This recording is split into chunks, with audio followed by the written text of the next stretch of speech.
সুপ্রিয় দর্শক, আমি মুর্শিদুল ইসলাম সবাইকে স্বাগত জানাচ্ছি সম্পাদকীয়তে। আমাদের আজকের বিষয় সরকারের ৩ বছর প্রাপ্তি অপ্রাপ্তি।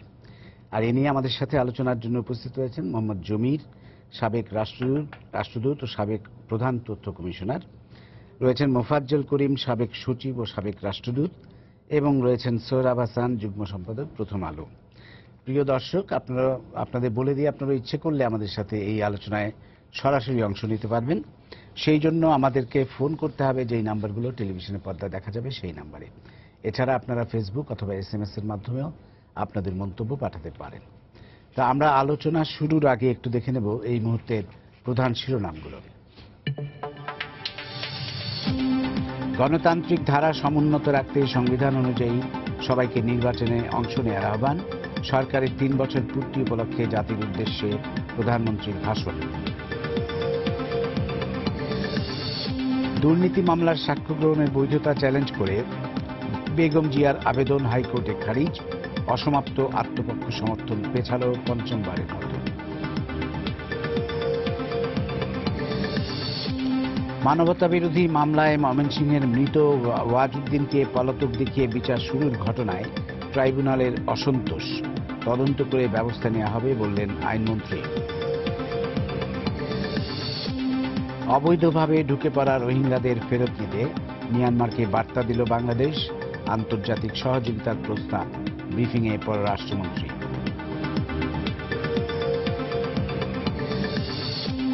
এবং গাইবান্ধায় সংসদ সদস্য লিটন হত্যার ঘটনায় রাজধানী থেকে সন্দেহভাজন 2 জন গ্রেফতার, পাঠানো হয়েছে সুন্দরগঞ্জে।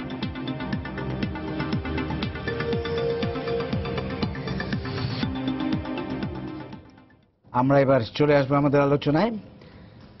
বর্তমান সরকার, আওয়ামী লীগ সরকার 3 বছর পূর্তি করল। তার 2014 সালে 5ই জানুয়ারি নির্বাচনের মধ্য দিয়ে এই সরকার ক্ষমতা এসছে। যদিও একই সরকার এর আগেও গত 5 বছর ক্ষমতায় ছিল, সেই নিয়ে বলা যেতে পারে প্রায় 8 বছর ধরে এই একই দল আওয়ামী লীগ ক্ষমতায় আছে। তো আজকে এই সরকারের 3 বছর পূর্তিতে আমরা আলোচনা করব। আমরা যদি প্রাপ্তি অপ্রাপ্তি নিয়ে আলোচনা করতে চাই, আমরা কিন্তু দেখব যে প্রাপ্তির পাল্লাটা অনেক বেশি ভারী, এটা নিঃসন্দেহে বলতে হবে। অনেক উন্নয়ন হয়েছে গত কয়েক বছরে। আমরা যদি বলি অর্থনৈতিকভাবে দেশ অনেক এগিয়েছে, নিম্ন আয়ের দেশ থেকে নিম্ন মধ্যম আয়ের দেশে পরিণত হয়েছে। আমাদের পার ক্যাপিটা ইনকাম অনেক বেড়েছে, বিদ্যুৎ উৎপাদন বেড়েছে, পদ্মা সেতু হচ্ছে, তারপরে খাদ্য উৎপাদন বেড়েছে, শিক্ষা, নারীর ক্ষমতায়ন, বিভিন্ন ক্ষেত্রে আমাদের অগ্রগতি আছে। এবং যুদ্ধাপরাধীদের বিচার, যেটি একটি খুবই বড় সাফল্য আমরা মনে করি এই সরকারের। জঙ্গি দমনে এই সরকার খুবই সফলতা দেখিয়েছে। এই সমস্ত প্রাপ্তি আছে। অপ্রাপ্তির পাল্লায়ও কিছু জিনিস আছে। যদি আমরা বলি, সুশাসনের অভাব এখনো রয়ে গেছে। গণতন্ত্র আসলে কোন অবস্থায় আছে সেটা স্পষ্ট নয় আমাদের কাছে। এবং সাম্প্রদায়িকতার উত্থান ঘটছে মাঝে মাঝেই, এটিও একটি বড় পীড়ার কারণ। এই ধরনের কিছু অপ্রাপ্তির বিষয়ও আছে। যাই হোক, আমরা সেগুলো আজকে আলোচনা করব। আমি প্রথমেই মোহাম্মদ জমির আপনাকে দিয়ে আলোচনা শুরু করতে চাই। আপনাকে ধন্যবাদ। আজকে কারণ বিশেষত অত্যন্ত গুরুত্বপূর্ণ দিন। তবে আমার সাথে যিনি রয়েছেন ডান দিকে, 2 জন অত্যন্ত গুরুত্বপূর্ণ ব্যক্তি, সে কারণে ওনাদের সঙ্গে আজকে আমাকে কথা বলার সম্ভাবনা সৃষ্টি করে দেওয়ার জন্য আপনাকে ধন্যবাদ। আমি মনে করি যে মাননীয় প্রধানমন্ত্রীর যে বক্তব্য উনি দিয়েছেন আজকে সন্ধ্যে 7:30টার সময় ওনার বক্তৃতার মাধ্যমে, উনি বেশ কিছু গুরুত্বপূর্ণ সিগনিফিক্যান্ট পয়েন্টস তুলে ধরেছেন। এবং আমার মনে পড়ে গেল যে ওই একটা কথা আছে ইংরেজিতে, প্রবাদ, যে glass is half empty, the glass is half full, তাই না? তো সেখানে আমার এখনো মনে আছে নরেন্দ্র মোদী সাহেব দিল্লিতে যখন আলোচনা হচ্ছিল, আমি ছিলাম ওনার সাথে, উনি বললেন the glass is never half empty. সেখানে যেটা তুমি মনে করছো খালি অংশ, ওখানে যদি একটা ফুল রেখে দেওয়া হয় পানির মধ্যে, অর্ধেক গ্লাস পানিতে, আর ঢাকনা দিয়ে দেওয়া হয়, ওই ফুলটা কিন্তু বেঁচে থাকবে। কেন? খালি অংশের মধ্যে অক্সিজেন আছে। So glass is never half empty. তাই আমি বলবো যে আজকে যে মাননীয় প্রধানমন্ত্রী যে বক্তব্য দিয়েছেন, তার মাধ্যমে একটা সুপরিকল্পিতভাবে সুচারুভাবে যেটা তুলে ধরা হচ্ছে সেটা হলো যে গত এই 3 বছর শুধু নয়, গত 8 বছরে আমরা 9ম বছরে পা দিয়েছি। বর্তমান সরকার আর্থিক এবং উন্নয়ন কর্মকাণ্ডের দিক থেকে এবং আর্থসামাজিক ক্ষেত্রে আমরা অনেক দিক থেকে অনেকটা এগিয়ে গেছি, যেটা কিনা অকল্পনীয় ছিল।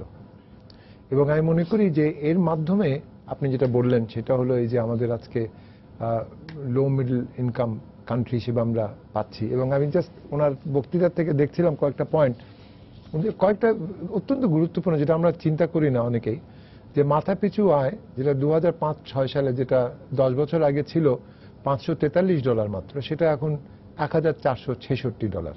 তারপরে রপ্তানির আয় $10.52 বিলিয়ন ছিল, সেটা এখন 3 গুণ বেড়েছে 10 বছরে, 300%। তারপরে বৈদেশিক মুদ্রার রিজার্ভ যেটা ছিল মাত্র 3.5 বিলিয়ন, ওটা জানতাম না, সেটা এখন হয়েছে প্রায় 32 বিলিয়ন। যদিও জনসংখ্যা বেড়েছে, আমাদের অর্জনের সঙ্গে আমাদের খরচার অঙ্কটাও বেড়েছে, তা সত্ত্বেও বেড়েছে। তারপরে এই যে আমাদের 2016 সালে 7,57,000 ব্যক্তি তারা বিদেশে গেছে কর্মসংস্থান প্রক্রিয়ার সঙ্গে সম্পৃক্ত। বিদ্যুৎ উৎপাদন আছে, নবায়নযোগ্য জ্বালানি ব্যবহার, মোবাইল ফোন ব্যবহার, সবকিছু বেড়েছে, ইনফ্রাস্ট্রাকচার, যুদ্ধ অপরাধীদের বিচার। তাই আমি বলবো যে গ্লাসের যদি হাফ অ্যান্ড হাফ না ধরে আমি বলবো যে 5 ভাগে যদি ভাগ করা যায়, তাহলে 4টে অংশ হয়তো বলবো আমরা পানি ভর্তি আছে, একটা অংশ বাকি আছে। কিন্তু যে জিনিসটা আমরা নিশ্চয়ই আলোচনার মাধ্যমে আমরা নিজেরা নির্ধারণ করতে পারবো, যে যদি আমরা স্থিতিশীল পরিবেশ পাই। আমি কদিন আগে একটা লেখা লিখেছি, সেখানে আমি এই হেনরি কিসিঞ্জার, আমাদের বঙ্গবন্ধুর দেশে প্রত্যাবর্তন নিয়ে 10ই জানুয়ারির ব্যাপার নিয়ে লেখা। মনে আছে আমার যে হেনরি কিসিঞ্জার যখন 72 সালে আমি তখন পররাষ্ট্র মন্ত্রণালয়ের পরিচালকের দায়িত্ব পালন করছি, ডাইরেক্টর, তখন ওই বেরোলো ওই যে উনি বললেন হেনরি কিসিঞ্জার যে এটা হচ্ছে বটমলেস ইন্টারন্যাশনাল বাস্কেট কেস, তাই না? সেখানে আমি লিখেছি শেষে যে কিসিঞ্জার সাহেব এখনো বেঁচে আছেন আল্লাহর রহমতে, 90-এর বেশি বয়স, তার 93-এর মতো বয়স। তা আমি আশা করব তিনি আরো 7 বছর বেঁচে 100 বছর বাঁচবেন, যাতে উনি দেখতে পান বাংলাদেশ যেভাবে এগোচ্ছে, তাতে আমরা মধ্য আয়ের দেশ হিসেবে নিজেদেরকে 2021 সালের মধ্যে আমরা পৌঁছতে সক্ষম হব। তো আমি এই কারণে বলছি যে স্থিতিশীল পরিবেশ যদি থাকে এবং সেটা যদি কোনো কারণে শাসন প্রক্রিয়াকে রাজনীতির ক্ষেত্রে একটা বিশেষ প্রভাব না ফেলে, তাহলে কিন্তু আমরা অর্থনৈতিকভাবে এগোতে পারবো। কিন্তু আর্থসামাজিক দিক যেটা আছে, সেটা ছাড়া তো এগিয়ে কোনো লাভ নেই। সেই আর্থসামাজিক দিক থেকে আমরা যতটা এগিয়েছি অনেক দিকে, মিডিয়ার ক্ষেত্রে উনি আজকে বলছিলেন যে কত কটা রেডিও স্টেশন হয়েছে, কত কটা FM স্টেশন হয়েছে, টেলিভিশন স্টেশন হয়েছে। সেখানে আমার একটা জিনিস মনে পড়ে গেল, গতকাল আমি নিশ্চয়ই আপনি জানেন, বিবিসিতে একটা খবর দেখলাম যে নরওয়ে থেকে তারা যত FM স্টেশনের সব বন্ধ করে দিয়েছে, radio FM station, they have closed it down, বলেছে এটা কোনো দরকার নেই, যেটা ইন্টারনেটে সবকিছু পাওয়া যাচ্ছে, এখন FM কে শুনবে? আমাদের সেটার কথা নয়, আমাদের কমিউনিটি রেডিওর মাধ্যমে করা, আমাদের এই যে চ্যালেঞ্জের মধ্যে এনভায়রনমেন্ট, পরিবেশগত দিক আছে, ক্লাইমেট চেঞ্জের ব্যাপারে আছে, এসব অনেক জিনিস আছে। তো আমরা আলোচনার মাধ্যমে আসলে আমরা শুধু ওই 4 অংশটা কথা আলোচনা করব নিশ্চয়ই, কিন্তু ওই 5ম অংশটাও যেন আমরা আলোচনা করতে পারি। ধন্যবাদ, ধন্যবাদ। আমি মোফাজ্জল করিম আপনার কাছে আসব, আপনি যদি একটু আলোচনা করেন এই বিষয়টা নিয়ে। আমি তো শোনার জন্য এসেছি। আমি আজকে সোনাউল্লাহর ভূমিকায় অবতীর্ণ হতে চেয়েছিলাম এবং তার সূত্রপাত জামির সুন্দরভাবে করেছেন। সত্যি কথা বলতে গেলে আজকে মাননীয় প্রধানমন্ত্রী সন্ধ্যে 7:30টায় যে জাতির উদ্দেশ্যে ভাষণ দিয়েছেন, আমি ওই ভাষণ শুরু হওয়ার বোধহয় মিনিট 10 আগে ঢাকা শহরে নাজিল হয়েছি। আমি ছিলাম সিলেটে, সারা পথ প্রায় 9.5 ঘন্টা লেগেছে। উন্নয়নের একটা অত্যন্ত চমৎকার একটা দিক আর কি, অর্থাৎ যেখানে আগে 6 ঘন্টা 6.5 ঘন্টা লাগতো, এখন আজকে তো 9.5 ঘন্টা লেগেছে, ইফ ইউ বিলিভ মি। হ্যাঁ, ট্রাফিকের কারণেই আর কি, মূলত তাই। তো এখন সর্বপ্রথম আমি বর্তমান সরকারকে, মাননীয় প্রধানমন্ত্রীকে উষ্ণ অভিনন্দন জানাতে চাই এই 3 বছর পূর্তি উপলক্ষে। একটি সরকার 3টি বছর অতিক্রম করেছেন, এবং তাতে আশা নিরাশা প্রাপ্তি অপ্রাপ্তি অনেক কিছু থাকতে পারে, কিন্তু 3টি বছর কাটিয়ে এসছেন। এই সরকারকে অবশ্যই অভিনন্দন জানাতে হবে এবং তাদের সব মহৎ কাজে শুভ কাজে সহায়তা করা এটা প্রত্যেক নাগরিকের দায়িত্ব কর্তব্য। সেই সঙ্গে সরকার যাতে বেপুতু না হয়ে যায়, শুধুমাত্র তোষামতকারী আর পদলেহনকারীদের খপ্পরে যাতে না থাকে, সেই জন্যে দুই একটা কথাবার্তাও ওদের বলা ভালো আর কি। তো আমি অভিনন্দন জানাচ্ছি সরকারকে, ও আমি আরো অভিনন্দন জানাচ্ছি বিরোধী দলকেও। যে বিরোধী দলের নাম বোধহয় অনেকেই জানে না, বলে দেওয়াই ভালো বোধহয়। বাংলাদেশের জাতীয় সংসদের বিরোধী দল, আমি বিরোধী দল বলতে পপুলারলি যাকে মিন করা হয় তাদের কথা বলছি না। আমি অভিনন্দন জানাচ্ছি সংসদে যারা আছেন, কারণ তারা আছেন বলেই সরকার আছে। তারা যদি না থাকতেন তাহলে সরকার থাকতো না। আছেন কি নাই সেটাও বোঝা যায় দরকার নাই, তাদের উপস্থিতি এবং তারা যে দস্তখত করে টাকাটা নিচ্ছেন এটাই কাফি, এটাই যথেষ্ট। এটার জন্য জাতি কৃতজ্ঞ, তা না হলে তো সরকার থাকতো না। যাই হোক, এটুকু এনান্ড ইত্যাদির পরে আমি একটা কথা বলতে চাই যে উন্নয়ন যেটুকু হয়েছে এটা নিয়ে কোনো ডিবেট করা উচিত না, কোনো বিতর্ক থাকতে পারে না যেটুকু উন্নয়ন হচ্ছে। এবং সাথে সাথে এটাও ঠিক, উন্নয়ন শুধুমাত্র যে এই 3 বছর বা আগের 5 বছরে, এই 8 বছরে হয়েছে তা না। উন্নয়ন একটা ধারাবাহিক একটা প্রক্রিয়া। যেমন আপনি একটা ক্ষেত্রই ধরুন, বিদেশ থেকে যে আমাদের আসে, রেমিটেন্স আসে, সেটা তো এই নয় যে গত 3 বছরে শুরু হয়েছে বা গত 8 বছরই হচ্ছে। বা ধরুন আরেকটা উদাহরণ দেওয়া যায় যে রেডিমেড গার্মেন্ট ইন্ডাস্ট্রি, যেখানে আমাদের লক্ষ লক্ষ মেয়েরা কাজ করছে, মেয়েদের এমপ্লয়মেন্ট হয়েছে এবং বাইরে থেকে আপনার হাজার হাজার কোটি টাকা উপার্জন হচ্ছে। এগুলো শুরু হয়েছিল কবে, কার আমলে কি হয়েছিল এটাও সবাই জানে। তবুও যেহেতু public memory is very short, একটু মনে করিয়ে দেওয়া ভালো বোধ হয় আর কি। দুটো বিষয়ই কিন্তু শহীদ রাষ্ট্রপতি জিয়াউর রহমান সাহেবের শুরু হয়েছিল। এখানে কোনো চাটুকারিতা না, তোষামোদ না, এবং এটাতে কোনো বাহবা নেওয়ারও কিছু নাই। একসময় না একসময় তো শুরু করতেই হতো। জিয়াউর রহমান শুরু করেছেন আলহামদুলিল্লাহ, এবং তারপরে এটাকে চালিয়ে নেওয়াও কিন্তু পরবর্তী সরকারগুলোর দায়িত্ব। বর্তমান সরকার সেই দায়িত্ব পালন করছেন। এবং সাথে সাথে আমি স্পষ্ট ভাষায় বলতে চাই, বাংলাদেশ এখন যেখানে গেছে তার জন্য কিন্তু মোহাম্মদ জমির বা মোফাজ্জল করিম বা মুর্শিদুল ইসলাম বা সুরাব হাসান এরা কিন্তু মূলত দায়ী নয়। এরা এই টকশো করার জন্যই আছে, এরা সাংবাদিকতার জন্য আছে, এরা অধ্যাপনা ইত্যাদি করার জন্য, কূটনীতি করার জন্য আছে।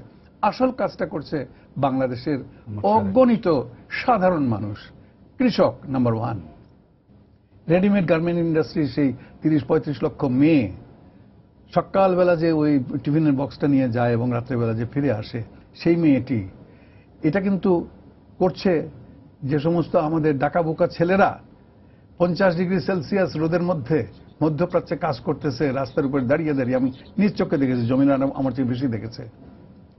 তো এদের কারণেই কিন্তু বাংলাদেশের চাকা দ্রুত এগিয়ে যাচ্ছে, আলহামদুলিল্লাহ। তাদেরকে আন্তরিক মোবারকবাদ দিই। তবে শুধু তারা করলে পরে খালি কৃষক হাল বাইলে তো হবে না, তার সঙ্গে সঙ্গে মতিয়া চৌধুরী একজনের দরকার আছে। সেই কাজটাও কিন্তু অবশ্যই স্বীকৃতি দিতে হবে, সাংঘাতিক অবশ্যই স্বীকৃতি হবে। কারণ তার আগে তো আরো অনেক কৃষিমন্ত্রী ইত্যাদি এসে গেছেন, চলে গেছেন, কিন্তু তার মতো এত আন্তরিকতার সঙ্গে কাজ করা এটাও তো একটা ব্যাপার আছে। তো যাই হোক, সবকিছু মিলিয়ে বলছি, এখন কথা হলো উন্নয়ন কি সবকিছু? আপনি আমি আমরা 4 জনেই বোধহয় আজকে খেয়ে দিয়ে তারপরে এখানে টকশোতে এসেছি, পেট ভরে আছে। এটাই কি জীবনের একমাত্র প্রাপ্তি, পেট ভরে যাওয়াটা? মন বলে একটা জিনিস আছে, মেধা বলে একটা জিনিস আছে, অন্তর বলে একটা জিনিস আছে, সেটাও তো থাকতে হবে, সেটার অর্জনটাও তো দরকার। সেটা কি শুধুমাত্র প্রাপ্তি? এবং সেই প্রাপ্তিটাও কিন্তু আবার একটু প্রশ্নবোধক হয়ে যায় যখন দেখা যায় যে যাদের ওই রবীন্দ্রনাথের ভাষায় যে কি ওই 2 বিঘা জমিনের শেষ লাইনগুলো আর কি, এই জগতে হয় সেই বেশি চায় যার আছে ভুরি ভুরি, রাজার হস্ত, এইদিকে দেখাই, রাজার হস্ত করে সমস্ত কাঙ্গালের ধন চুরি। তোমাকে রাজা বলছি এই কারণে, কারণ আমি অত্যন্ত দিনহীন তোমার তুলনায় এখানে।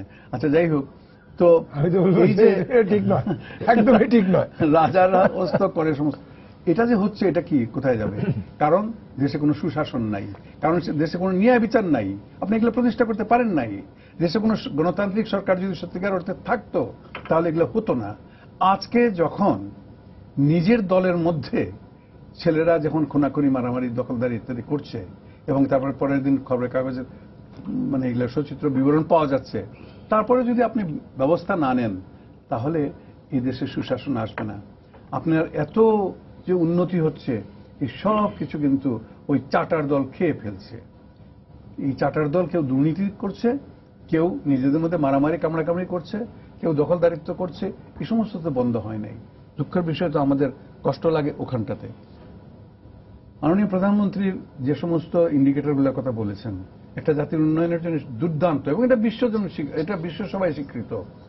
আজকে উনি নিজেও মেনশন করেছেন তার বক্তব্যের মধ্যে, বিশ্ব ব্যাংক বলুন বা অন্যান্য সংস্থা বলুন, বিদেশিরা বলুন, ইউরোপিয়ান ইউনিয়ন বলুন, সবাই বলছে ঠিক কথা।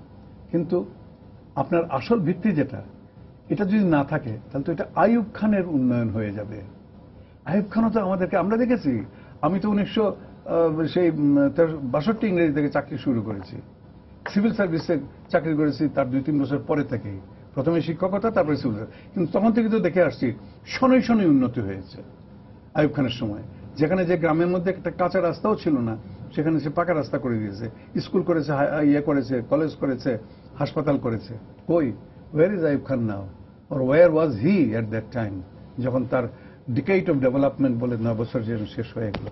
এটা যেন না হয়, এটাকে ধরে রাখতে হবে। সেই জন্য গণতন্ত্রের বিকাশের দরকার, সেই জন্য সুশাসনের দরকার, ন্যায় বিচারের দরকার, সেই জন্য আইন শৃঙ্খলা পরিস্থিতিকে হাতের মুঠোয় রাখতে হবে। আর এটার একটা ইম্পর্টেন্ট হচ্ছে কি, আপনি কতগুলো প্রতিষ্ঠান আপনাকে মজবুত করতে হবে, ইনস্টিটিউশনস, লাইক ফর এক্সাম্পল নির্বাচন কমিশন। গত 5টি বছর আমাদের চোখের জলে নাকের জলে করেছে যে নির্বাচন কমিশন, তারা নিজে এখন চোখের জলে বিদায় হওয়ার সময় এসছে তাদের। এই চোখের জল আর আজকে যে বারাক ওবামার ছবি ছাপিয়ে এক নয়। যাই হোক, এর ধরনের নির্বাচন কমিশন যেন না হয়। আর এই ধরনের নির্বাচন, একমাত্র নারায়ণগঞ্জের নির্বাচনটি অতি সম্প্রতি অনুষ্ঠিত নারায়ণগঞ্জ সিটি কর্পোরেশন নির্বাচন ব্যতীত আর কোনটা নিয়ে তো তাদের তো গর্ব করার কিছু নাই। তারপরে আরো অনেকগুলো আউটস্ট্যান্ডিং ইস্যু আছে, আবার পরে আসবো, আর বলার দরকার নেই, পরে আসবো। অনেক ধন্যবাদ। আমাদের সাথে একজন দর্শক আছে ফোনে, একটু ফোনটা নিয়ে নিই। প্রিয় দর্শক, আপনার পরিচয়টা দিয়ে প্রশ্নটা করুন। আমার নাম আব্দুল আলেম, দাউদকান্দি থেকে বলছি। বলুন বলুন। মানে শহর বন্দরে তো উন্নয়ন হচ্ছে, কিন্তু আমাদের গ্রামগুলো তো উন্নত হচ্ছে না, রাস্তাঘাট ভাঙাচোরা অনেক কিছু সমস্যা। গ্রামে উন্নয়ন হচ্ছে না, ওনার কথা হচ্ছে গ্রামে, শহরে যেভাবে উন্নয়ন হচ্ছে গ্রামে উন্নয়ন হচ্ছে না। যাই হোক, আমরা এই প্রশ্ন উত্তর দেওয়ার চেষ্টা করবো। সোহরাব হাসান, আপনার কাছে আসি, আপনি কি বলবেন? ধন্যবাদ মোর্শেদ ভাই। জামিল ভাই এবং মুফাজ্জল ভাই চমৎকারভাবে বলেছেন এবং নিজ নিজ দৃষ্টিভঙ্গি অবস্থান থেকে। প্রাপ্তি অপ্রাপ্তি বিষয়টি প্রথমত হচ্ছে যে কার প্রাপ্তি কার প্রাপ্তি। আমরা যদি 16 কোটি মানুষের প্রাপ্তি অপ্রাপ্তির কথা বলি, সেটা একটি বিচার। পুরো দেশের প্রাপ্তি অপ্রাপ্তি সেটা আরেক ধরনের বিচার। আর কোনো দলের প্রাপ্তি যদি বলি সেটি ভিন্ন। আমরা ভাবতে চাই যে পুরো দেশের উন্নয়ন, পুরো দেশের প্রাপ্তি। এই পুরো দেশের প্রাপ্তি, পুরো দেশের মানুষ, দল, সংগঠন সবাই যদি ভাবতে পারে যে উন্নয়নটা আমারও, একটি গণতান্ত্রিক সরকারের সেটি কিন্তু প্রধান লক্ষ্য হওয়া উচিত। আওয়ামী লীগ সরকারের গত 3 বছরে সাফল্য আছে, ব্যর্থতাও আছে, অর্জন আছে, আবার অর্জন না করতে পারার আমি মনে করি বেদনাও আছে। কারণ সব ক্ষেত্রে তারা কাঙ্ক্ষিত উন্নয়ন করতে পারেনি। যে বিষয়টি জহির বলেছিলেন যে গ্লাসের অর্ধেক খালি এবং অর্ধেক পূর্ণ, এইভাবে বিচার না করে অর্ধেক পানি যে গ্লাসে, সেখানে যদি একটি ফুল দেয় সেই ফুলটি সজীব থাকবে, সেই ফুলটি বিকশিত হবে, সুগন্ধি ছড়াবে।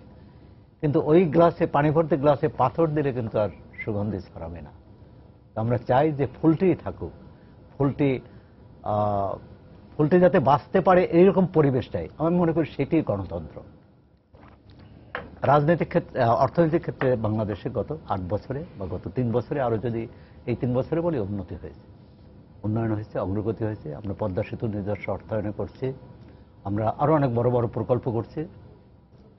এটি যেমন আনন্দের খবর, এটি যেমন আমাদের গৌরবের খবর, আবার একই সঙ্গে যখন দেখি ব্যাংকে লুটপাট, হলমার্ক কেলেঙ্কারি ঘটনা ঘটে, বেসিক ব্যাংক একটি খুবই শুরু থেকে যেটি খুব ভালোভাবে চলছিল সেটি ধ্বংসের দ্বার প্রান্তে, রাষ্ট্রায়ত্ত ব্যাংকগুলো দুরবস্থা, এটি তখন আবার কিন্তু বেদনা হতে হয়।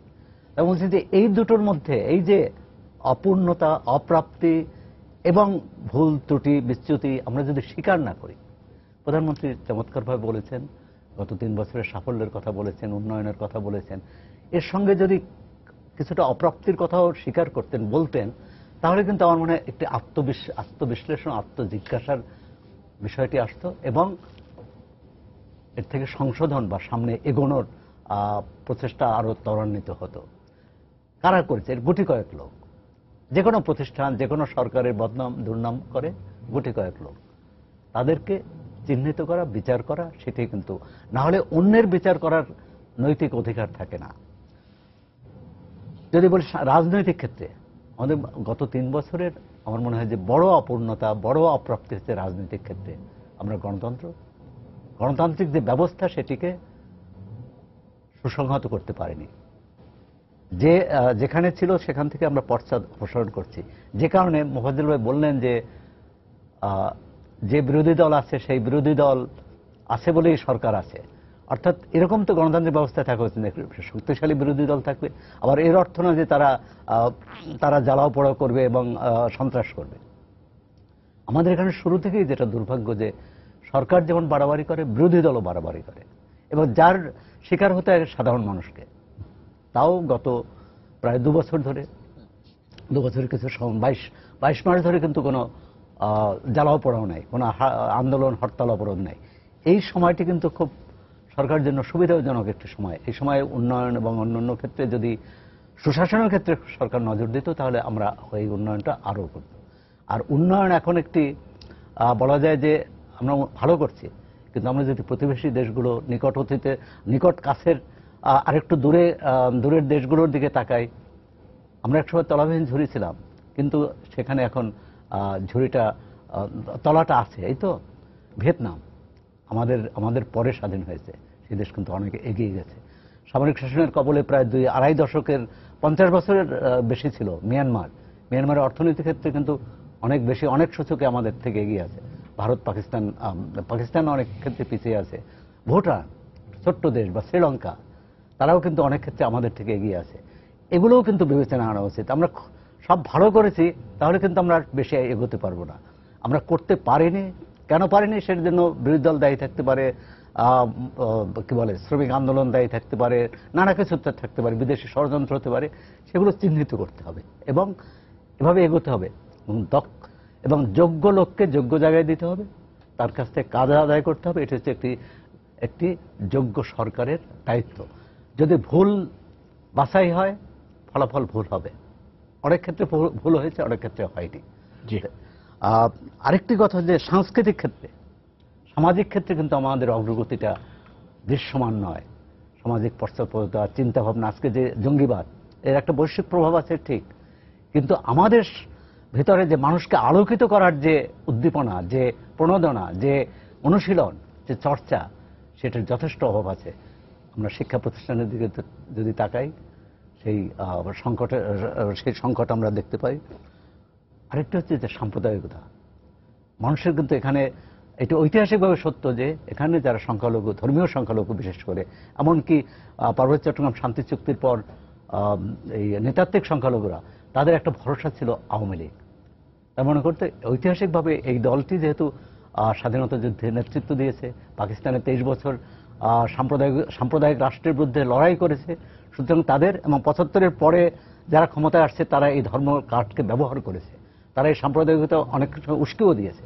সুতরাং আমি খুবই উদ্বিগ্ন যে এই যে মানুষগুলোর ভরসা, সেই ভরসার জায়গাটি কিন্তু ক্রমশ শিথিল হয়ে যাচ্ছে, ক্রমশ ভঙ্গুর হয়ে যাচ্ছে। আমরা যদি গোবিন্দগঞ্জের দিকে তাকাই, আমরা যদি এই নাসিরনগরের দিকে তাকাই, তাহলে উৎকণ্ঠা জাগে। ধন্যবাদ সৌরভ ভাই, আবার পরে আসবো আপনার কাছে। আমি মোহাম্মদ জমির আপনার কাছে একটু আসতে চাই। দুটি বিষয় নিয়ে আপনি যদি একটু বলেন। একটা হচ্ছে সুশাসন এবং গণতন্ত্র। সুশাসনের দিক থেকে বেশ কিছু ঘাটতি আছে বলে সবাই অনেকেই মনে করেন। গণতন্ত্র ঠিক কি অবস্থায় সেটাও আমরা কিন্তু স্পষ্ট না। অনেক সময় মনে হয় আছে গণতন্ত্র, আবার নাই। যেমন আমরা সম্প্রতি দেখলাম যে আওয়ামী লীগ গত 10ই জানুয়ারি যে ঘটা করে বিশাল করে সারা শহর ব্লক করে দিয়ে তারা মিটিং করলো, তার আগে বিএনপিকে মিটিং করতে দেয়া হলো না। তো এই বিষয়গুলো তো আমাদের একটু আলোচনায় আসা উচিত, আপনি যদি একটু বলেন। না, আপনাকে ধন্যবাদ। সেটা হচ্ছে গণতন্ত্রে হচ্ছে দুটো জিনিস আছে, দুটো অ্যাসপেক্ট আছে। একটা হচ্ছে এগ্রি টু ডিসএগ্রি, তাই না? That is basically what is democracy. তো তার আগে আমি দুটো জিনিস বলবো, যেটা সৌরভ বললো সেটার ব্যাপারে আমি দুটো জিনিস ছোট্ট একটা বলবো। মিয়ানমার, ভিয়েতনাম, ভুটান, শ্রীলঙ্কা, 4টি দেশের কথা বলি, তাই না? মিয়ানমারের আই হ্যাভ অলওয়েজ ওয়ান্ডার্ড, আমি গেছিলাম কিছুদিন আগে, মিয়ানমারে গেছিলাম। মিয়ানমারের জনসংখ্যা সাথে তুমি যদি তাদের এরিয়া, আমাদের 3 ভাগের 1 ভাগ, আর ভূখণ্ড হচ্ছে 5 গুণেরও বেশি। হ্যাঁ, তো ওই 1 নম্বর এটা ডেন্সিটি পপুলেশন ওয়াইজ। 2 নম্বর হচ্ছে ওদের এবং ভিয়েতনামের ক্ষেত্রেও একইভাবে তেল আবিষ্কার হবার পরে ওখানে কোনো রকমের যে গণতন্ত্র আছে কি, সেখানে রাইভাল পার্টিজ আছে না আছে।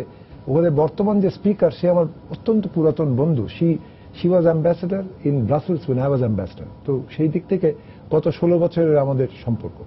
তো ওখানে ভিয়েতনামও গেছি কদিন আগে আমি। তো ওখানে কোনো রকম বাক স্বাধীনতা নেই। ওখানে যদি কোনো কারণে দেখা যায় যে কেউ গাড়ি পুড়িয়েছে, তাকে পুড়িয়ে মেরে ফেলা হয়। সেখানে গণতন্ত্র হিসেবে কোনো পত্রিকায় কোনো কিছু লিখতে দেওয়া হয় না, বাক স্বাধীনতা নেই। আমাদের মতো 32 টেলিভিশন চ্যানেল নেই যেখানে কিনা সরকারের বিরূপ আলোচনা করা যেতে পারে। সেখানে কোনো পত্রিকা নেই অনলাইনে যেখানে সরকারের বিরুদ্ধে কিছু বলা যেতে পারে।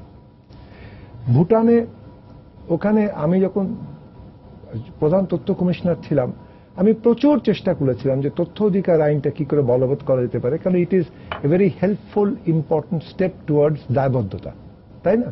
কিন্তু আমি পারিনি, অনেক চেষ্টা করে পারিনি। শ্রীলঙ্কাটা চেষ্টা করেছিল, একদিন পর শ্রীলঙ্কাটা হয়েছে, ভুটানে হয়নি। কারণ তারা বলে যে এইগুলো আবার কি, আমরা আছি, রাজা আছে, প্রধানমন্ত্রী আছে, আমরা যা কিছু করার গ্রস ন্যাশনাল হ্যাপিনেসে আমরা এগিয়ে আছি, তোমরা কি বলছো না বলছো এটা বুঝতে পারছি না। আর শ্রীলঙ্কার ক্ষেত্রে আমি বলবো যে আমাদের যেভাবে ওই যে আমি বলবো অলমোস্ট ওয়ার ক্রাইমের মতো করে যেটা হয়েছে তামিল পপুলেশন থেকে, সেটা আমি এইগুলো 4টে ঠিক আই ডোন্ট কোয়াইট। না, আমি অর্থনৈতিক না, আমি বলবো যেটা শ্রীলঙ্কার ক্ষেত্রে literacy rate is fantastic, it's 97% now, amazing. In the case of Bhutan, ওখানে জিডিপি যাই হোক না কেন, ছোট পপুলেশন, তারা এনভায়রনমেন্টের ক্ষেত্রে তারা বিশেষ ভূমিকা রাখছে পরিবেশগত দিক থেকে। In the case of Vietnam, তারা একটা জিনিস করেছে যেটা আমাদের বাংলাদেশ সম্পূর্ণভাবে করতে পারেনি। তারা বিদেশি বিনিয়োগের প্রয়োজনে যা সকল গুরুত্বপূর্ণ পদক্ষেপ নেওয়া উচিত বাস্তবায়নের কল্পে, সেগুলো তারা অত্যন্ত সুন্দরভাবে সুচারুভাবে করে, যেটা আমরা এখনো পারিনি। সো মিয়ানমারের ক্ষেত্রে আমরা দেখতে পাচ্ছি তারা গণতান্ত্রিক প্রক্রিয়ার কথা যেটা উল্লেখ করা হয়েছে, যে এত বছর পরে তারা গণতন্ত্র নেই। যা কিছু ঘটছে রাখাইনদের ব্যাপার নিয়ে, রাখাইন প্রদেশে, that doesn't prove that. Now I am coming back to Bangladesh. সেখানে বাংলাদেশের সত্যি একটা উৎকণ্ঠার বিষয়, এই যে সাম্প্রদায়িকতা, এইটাকে নাসিরনগর বলে শুধু না, সাঁওতালদের ক্ষেত্রে যেটা ঘটনাটা ঘটেছে, এটা যে simple case of land grabbing.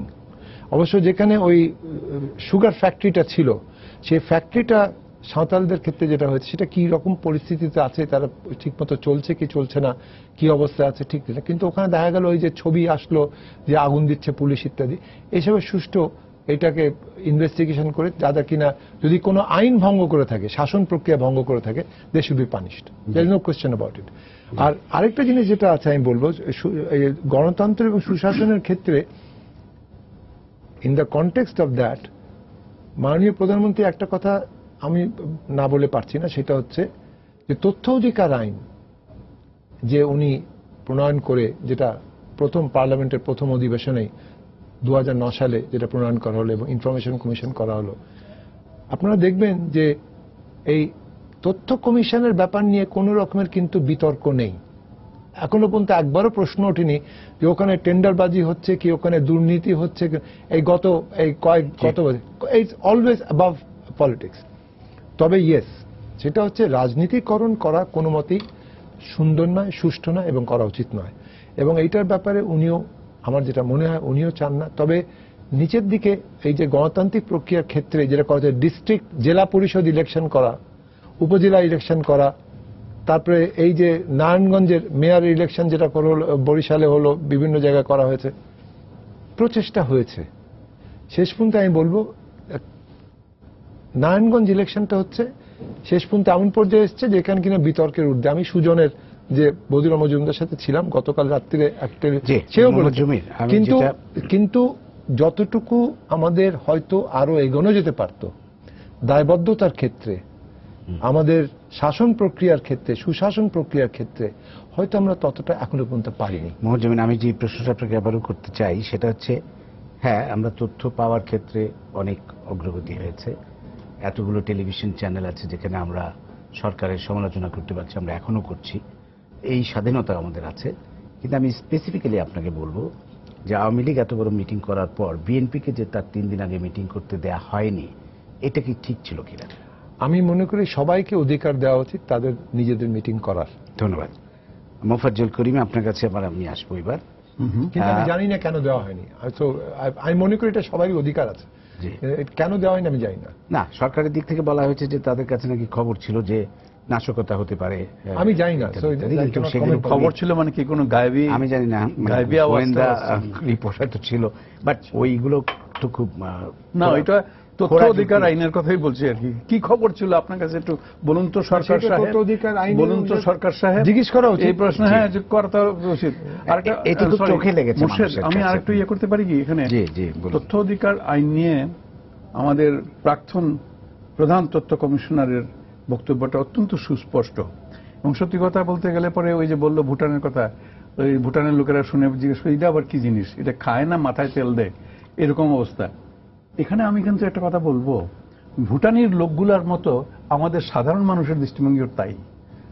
সাধারণ গ্রামের মানুষ, আমি আজকেই গ্রাম থেকে এসেছি, বলতেছে ভাই তথ্য অধিকার আইনটা কি? 99% of the people just don't bother and just don't know. এটা হচ্ছে আমাদের শিক্ষিত সমাজের জন্য। তো শিক্ষিত সমাজ তো শুধু বাংলাদেশ নয়, শিক্ষিত সমাজের বাইরে যারা আছে তাদের কাছে তার ছেলেটি যে মারা গেল গুলি খাইয়া, আর সে গেছিল থানায় এজাহার দিতে, সেখানে থানা তো নেয় নেই, এজাহার নেয় নেই, ওই আইনটাই বড় তার কাছে। তথ্য অধিকার আইনটা বড় কথা নয়, এটাও খুব প্রয়োজন শিক্ষিত লোকের জন্য, এটা অত্যন্ত দরকার। ঠিক আছে, আরো কিছু একটা কথা বলতে চাই। প্রায়ই আমার অনুজ প্রতিমা এবং আমার খুবই প্রিয় ব্যক্তি, আমরা দুজন কিন্তু মানে অত্যন্ত কাছের লোক, জমির প্রায় একটা কথা বলে যে গ্লাসটা অর্ধেক, আমি কিন্তু অর্ধেক কফি খেয়ে শেষ করছি, অর্ধেক ভর্তি না অর্ধেক খালি। এটাতে সবচেয়ে বড় কথা হচ্ছে এটার ইতিবাচক দিক যেটা সেটা দেখতে হবে। ওর বক্তব্য হচ্ছে যে অর্ধেকটা ভর্তি আছে, এটা মেনে নাও। আমি বিনীতভাবে আরজ করতে চাই, বাকি অর্ধেক যে খালি রয়েছে, কেন খালি রয়েছে সুরাব সাহেব একটু বলবেন কি, কেন খালি? এটাই হলো প্রশ্ন। বাকি অর্ধেক খালি কেন? ওয়ান। সেকেন্ডলি, বাকি অর্ধেক কিন্তু আরেক দৃষ্টিকোণ থেকে যদি দেখেন, এটা খালি নয়, এর মধ্যে বাতাস আছে, অক্সিজেন আছে, ইটস অলসো ইকুয়ালি ইম্পর্টেন্ট। আপনি ওটাকে নেগলেক্ট করতে পারবেন না। তবে জমির বললাম সেটা তুমি পরে একটু চিন্তা করে। আমি একটু আপনাকে ইন্টারাপ্ট করি, আবার পরে আসবো আপনার কাছে। আমাদের সাথে একজন দর্শক আছেন সৌদি আরব থেকে, আমরা সেই দর্শকের ফোনটা একটু নিয়ে নিয়েছি। প্রিয় দর্শক, আপনার পরিচয়টা দিয়ে প্রশ্নটা করুন। আসসালামু আলাইকুম।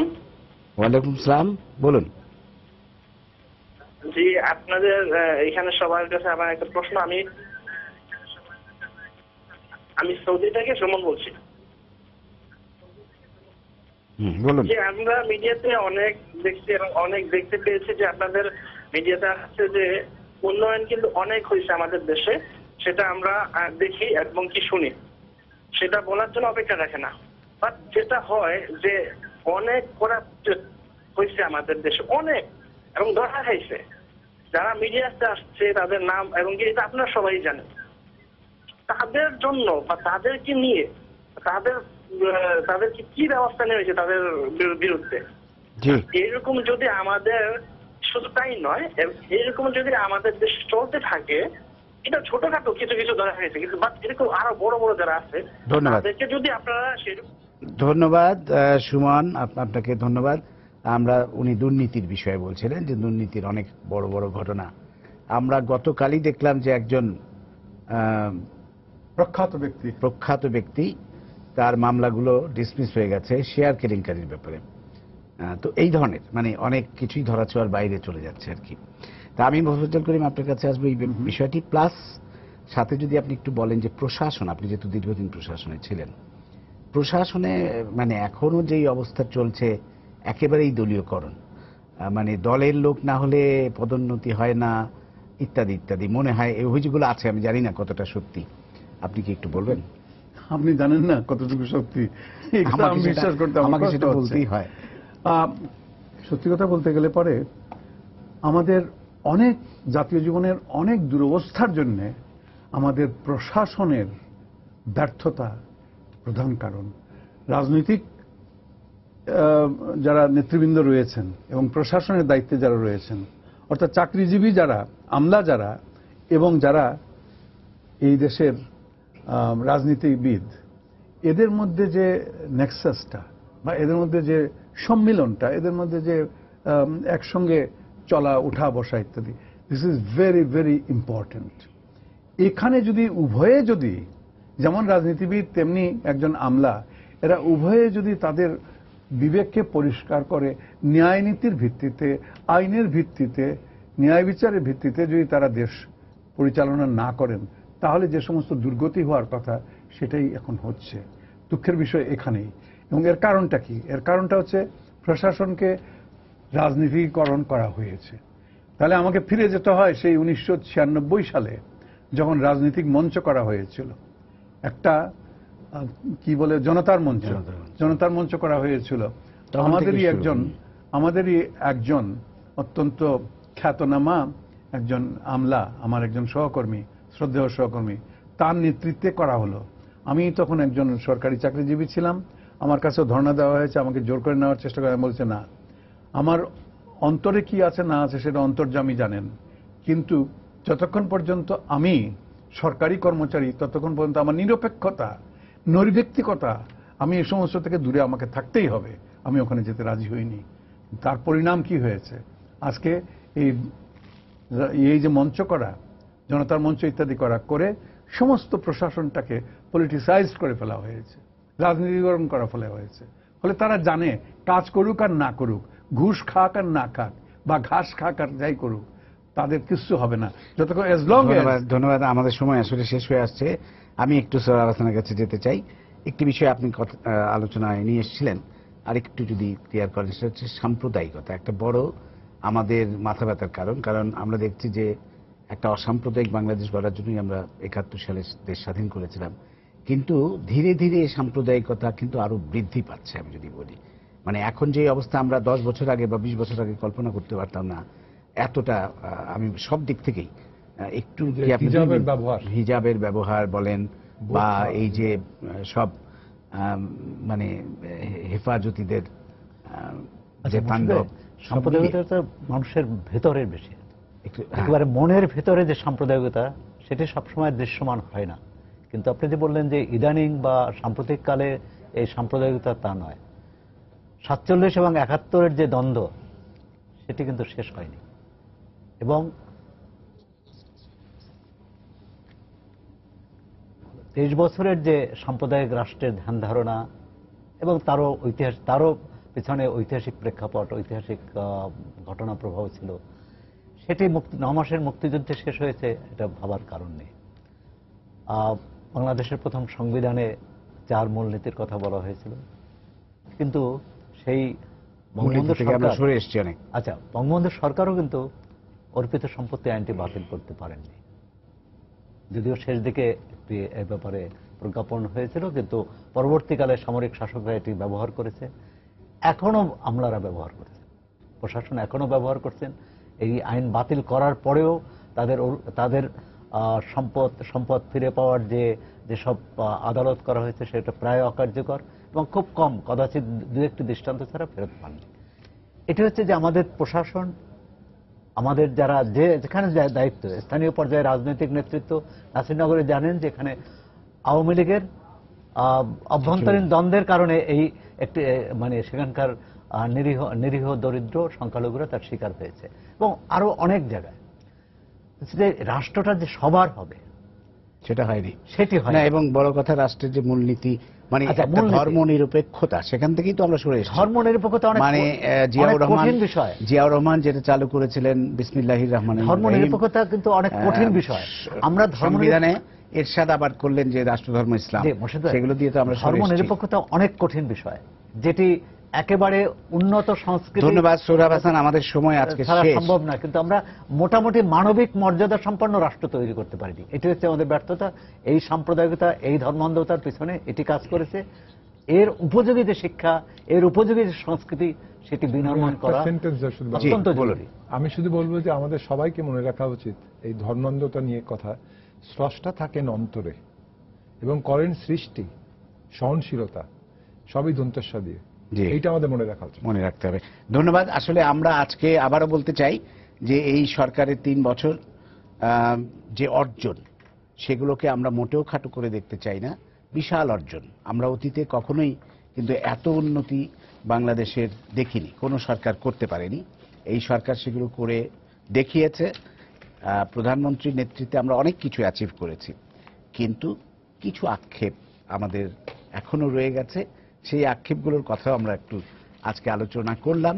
তার মানে এই নয় যে আমরা সরকারের অর্জনগুলোকে ম্লান করতে চাই। আপনাদের অসংখ্য ধন্যবাদ। প্রিয় দর্শক, সবাইকে শুভেচ্ছা। আগামীকাল আবারও দেখা হবে রাত 10টায়। দেখার আমন্ত্রণ রইল। শুভরাত্রি।